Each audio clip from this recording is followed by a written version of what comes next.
RRI Radio Tangga Bencana COVID-19. Selamat pagi Ibu, salam sehat. Selamat pagi, salam sehat, salam dari Labuan Bajo. Baik, saya sapanya dengan Ibu Tresia atau dengan siapa nih Bu? Iya, Ibu Teresia, biasa dipanggil Ibu Nei. Oke, baik. Ibu Nei, apa kabar hari ini? Baik, puji Tuhan, baik. Nah, ini akan dibuka food cart di Kampung Ujung Labuan Bajo. Apa alasannya ini Ibu Nei?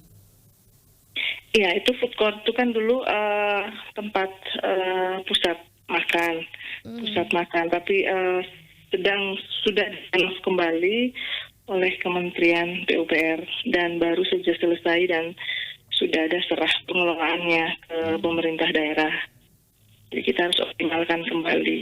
Tuh. Oke, jadi ini pernah dibuka pernah ada, kemudian sekarang dibuka kembali. Pernah ada, ya. Itu pernah ada, sudah dari dulu ada, tapi baru tahun kemarin itu dipugar, direnovasi, diperluas oleh Kementerian PUPR untuk mendukung destinasi super premium.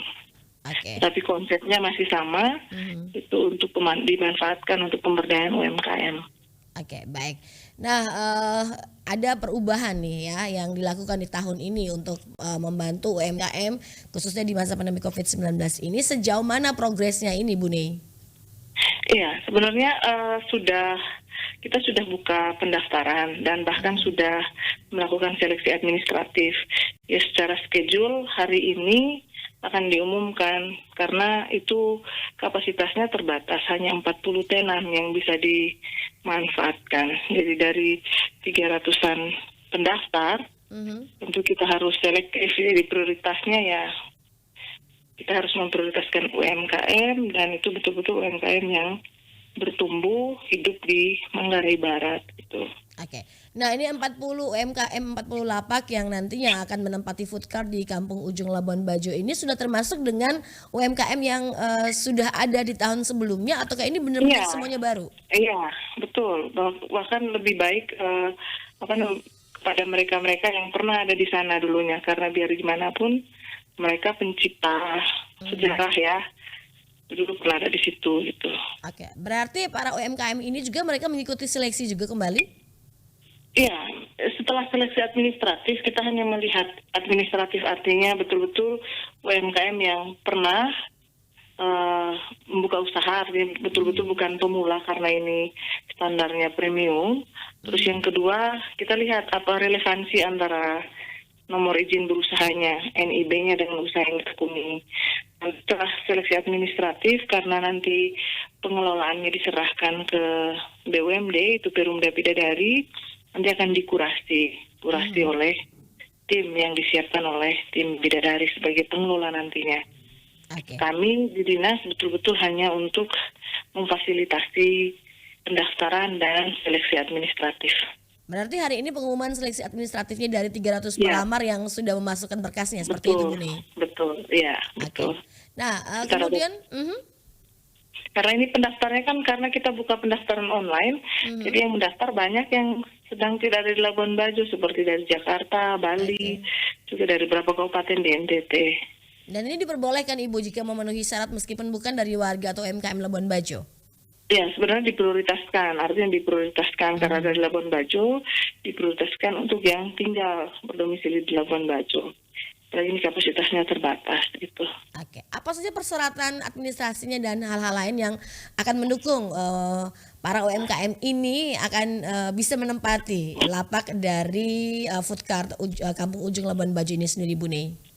Ya, kalau administratif dasar ya wajib memiliki KTP Manggarai Barat, artinya berdomisili tinggal di Manggarai Barat, punya nomor izin berusaha di Manggarai Barat, dan punya NPWP di Manggarai Barat. Jadi kan kita mengoptimalkan potensi lokal gitu. Jadi memberi ruang prioritas untuk yang masyarakat Manggarai Barat sendiri.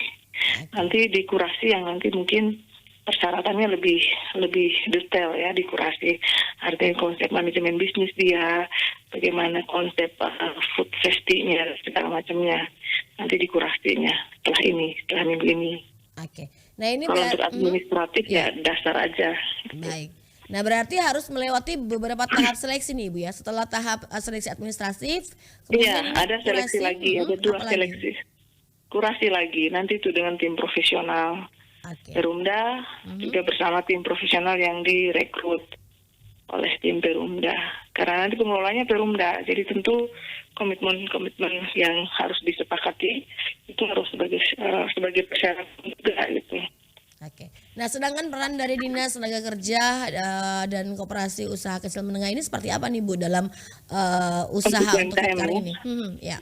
Iya, kami fokus karena kita sudah bagi tugas untuk dinas, pemerintah lebih fokus ke ke inkubatornya untuk pendampingan. Makanya nanti dari awal siapapun UMKM yang ditempatkan di sana, tentu kita punya baseline-nya, artinya kapasitas dia di mana, nanti pendampingan dilakukan oleh pemerintah daerah melalui dinas. Oke.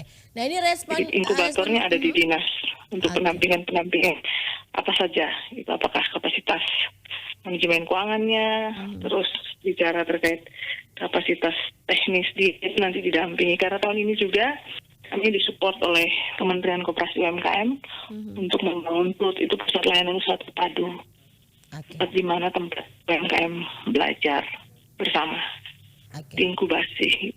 Baik. Nah, untuk anggarannya ini seperti apa nih dalam pembangunan Foodcard ini, Bu Nei? Pembangunan apa? PLUT?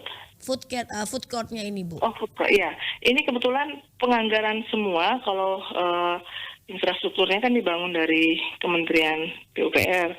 Sedangkan untuk fasilitas sarana prasarana itu dikelola oleh Perumda yang mungkin nanti melalui CSR pastinya oleh Perumda. Kalau kami tidak menginvestasi anggaran di food court, betul-betul untuk pendampingan UMKM saja. Berarti karena sudah ini, diserah akan dikerjasamakan dengan Perumda. Oke. Dari dinas ini hanya bagian teknisnya saja Ibu ya, memberikan sosialisasi dan edukasi. Ya, betul, teknis pendampingan.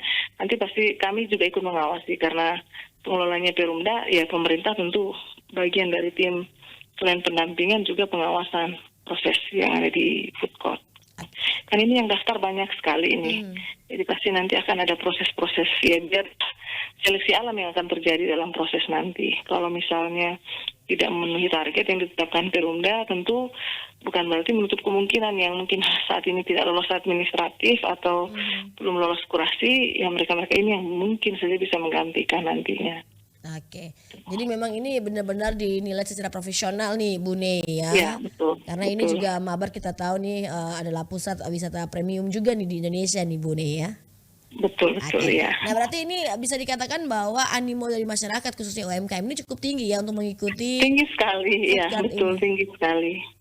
Bahkan ada yang selama ini sudah berusaha sekian puluh tahun karena kita syaratkan wajib mendaftarkan mempunyai NPWP NIB, ya harus termasuk mau tidak mau harus mengurus, dan itu semua dilakukan itu.